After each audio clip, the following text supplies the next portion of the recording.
Well, hey guys, welcome back. I've got a pair of interesting pliers that I actually got as a gift this Christmas from Lowe's. They're the Kobalt two-piece, 2-in-1 flip pliers. So let's take a look at them. Let's see if they're decent or if they're just a novelty item.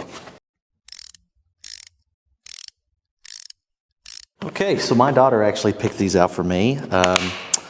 I think they're pretty interesting. They're supposed to be two pieces, so there's actually 4 in 2, and they're supposed to flip around. I don't know. I've not seen a video on these.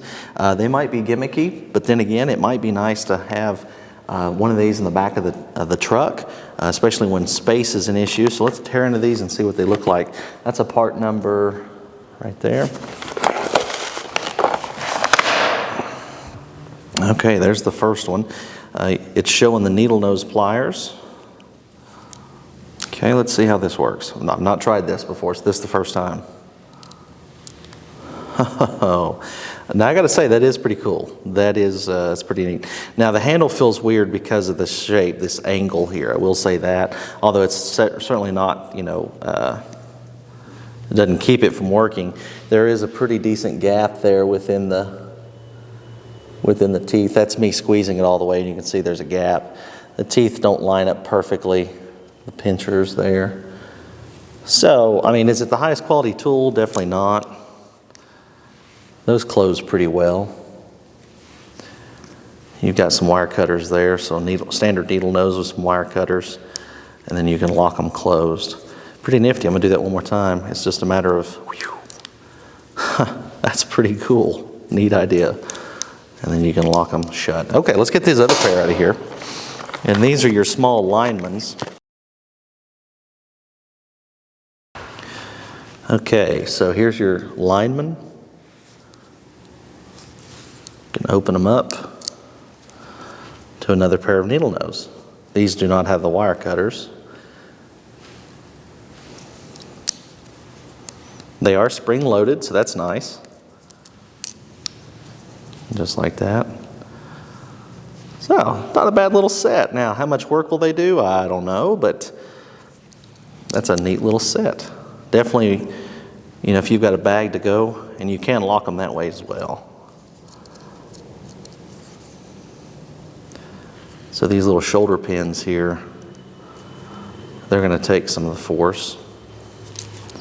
So is this your main tool? I mean, if you're an electrician, if you're a lineman, is this going to be your main set of pliers? Absolutely not. If you're a homeowner and you want to have, there we go, you want to have a decent set, I think this is a neat little set. I could see getting my wife a set of these, maybe to keep in the house, just so she's got tools to kind of make her feel good. If you're a youngster starting out in the trade, I think this is a pretty good set. And I have to say, that's kind of fun. It's kind of fun, kind of like Transformers. You play with those Transformer toys, and they feel good in the hand. They do feel good in the hand. I mean, that's a, look what just happened. Look here, real time. So this washer, or this snap washer, that's supposed to fit on this pin, it just fell off.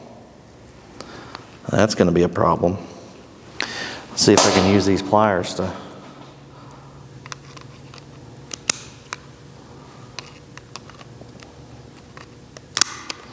Oh.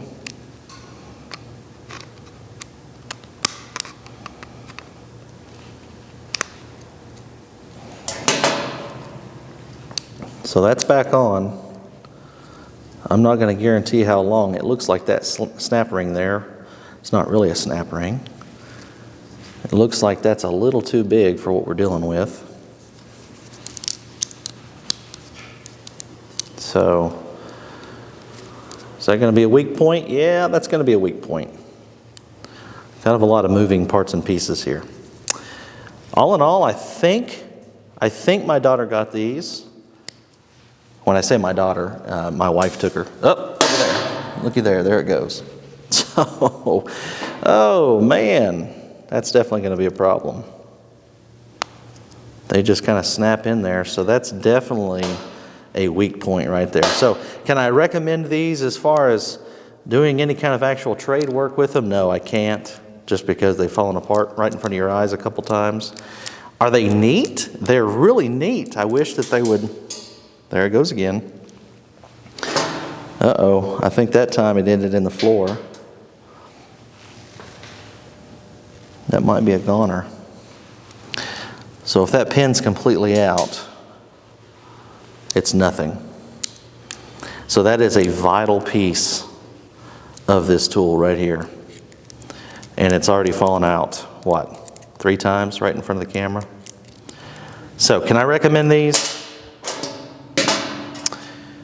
I can recommend these only if you like the novelty. You might get a pair where those are a little tighter. Neat idea. I think she got them for $12. Are they worth 12 bucks just to take a chance on? That's up to you. I would say yeah. I mean, clearly my daughter bought them for me, so I'm happy. If a tool company would come in and actually fix that, I think that you'd have kind of a really neat set of tools here. So any more than 12 bucks, no, I would say steer clear of these. They're already falling apart. Get the right tool for the job, I guess, is the right answer. But for 12 bucks, you know, hey, that's a cool little stocking stuffer. She actually got my father-in-law a set of those, and he loves them. So all in all, it's a nice stocking stuffer. I don't know that if I was in the trades, I'd waste my money. But there you go. There's the Kobalt. I'm going to have to find that ring now, see if I can put these back together. Okay, if you enjoyed this content, give me a subscribe, give me a thumbs up. Until next time, happy wrenching.